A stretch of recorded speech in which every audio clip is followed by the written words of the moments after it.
And I'm going to talk to y'all like I'm talking to YouTube, right?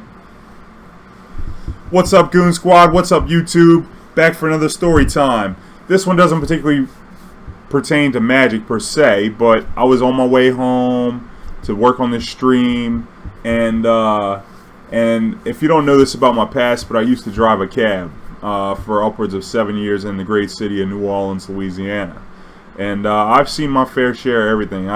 In my first 6 months of driving a cab, I learned more than you could learn about people, in a lifetime. And so today, kind of refresh my memory, on old stories. I was in my car, I'm not in the cab anymore, but I was headed, after work. I was leaving work, and I had the radio on. I had it on a country station, and they were like, they do the call-ins on the radio. Ninth caller, you win this. Well, they just opened a Fogo de Chao downtown. And I don't know if you mess with Fogo, but I went to a bachelor party at a Fogo at Grand Prix Atlanta, and I was pretty impressed. I caught the tail end of it, and I've been really waiting to go back. So they were like, Fogo de Chao, we're giving away a $100 gift certificate. Fogo de Chao, with the next caller who calls in with a story about the craziest thing they've ever seen at a red light. And it's got to be a crazy story. This is the premise. Now I'm like, oh man, I got nothing but stories. It's story time, baby, on the radio. So I immediately called in, boom, boom, boom. And I was just ringing, and I was like, oh man, pick up this phone because I got a story for you. And now, the art of storytelling really, a good story needs to be exaggerated a little. And in this case, the story I wanted to tell didn't really cover a scene at a red light. So I'll tell you the original story the way it went down, but that's just the backstory on what led me to remembering this story. So I was driving a cab, and I had 3 chicks in the back seat, and I was cruising. They were drunk, and they wanted to go through a drive-through at like 2 in the morning. So I go through. They want to go through in McDonald's, and so I drive through McDonald's, and it's bumper to bumper in the drive-through. You know how it is, 3 in the morning, or maybe you don't know how it is. So it's pretty bad. 3 in the morning, ain't many people working in there. And, we're cruising through slow, and we're at a New Orleans McDonald's, so it's like 3 times as bad. And so we just go on through, and then we keep inching up slow, and the chicks are just like, oh my gosh, I gotta pee, oh my gosh. And I was like, shit, man. I said, look, well, don't pee in my cab. Whatever you do, don't pee in my cab.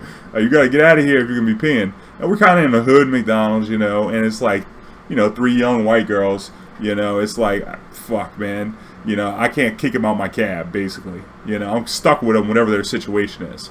And so I was like, well, whatever you got to do, but you don't pee in my cab. I'm not having that shit tonight. So then we get out the, she jumps out the back seat, and she's like, I can't take it anymore. She opens my door, and now they have, they got the 2 windows in the drive-thru. We're behind the car that's at the first window, and we've barely been moving. So she opens up the door. I'm driving a Crown Vic. She opens the door. She gets out.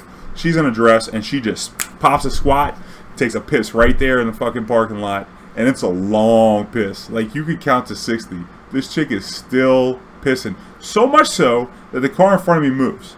And so then you got the chick in the window, and she's like, come on, move your car up. And I'm like, whoa now, hold on one sec, I got car trouble. And then she said, what y'all doing over there? Come on, move your car up. And so now I got this dilemma. I got cars behind me. And this chick is peeing right here with the door open. She's standing by the door, peeing on the side, but like right next to my cab. And then, the chick in the window is getting me to pull up. So it's like, if I pull up, she's going to get left behind and just seen pissing right here in the thing. And then if I don't pull up, it's drawing a lot of attention to the employees, who are probably the ones that are going to give her some shit about it, because she's pissing in their parking lot. And so then I was like, oh shit. So I just waited, and then finally she finished pissing her lake in the fucking McDonald's, and then jumped back in the fucking cab. And I was like, damn, that chick just pissed and she jumped back in my fucking cab, man. That's kind of like pissing in my cab. Well, piss on me. That's cab driving. If y'all enjoyed this story, drop a like below, leave a comment, and we'll get some more story times coming to you. Thanks.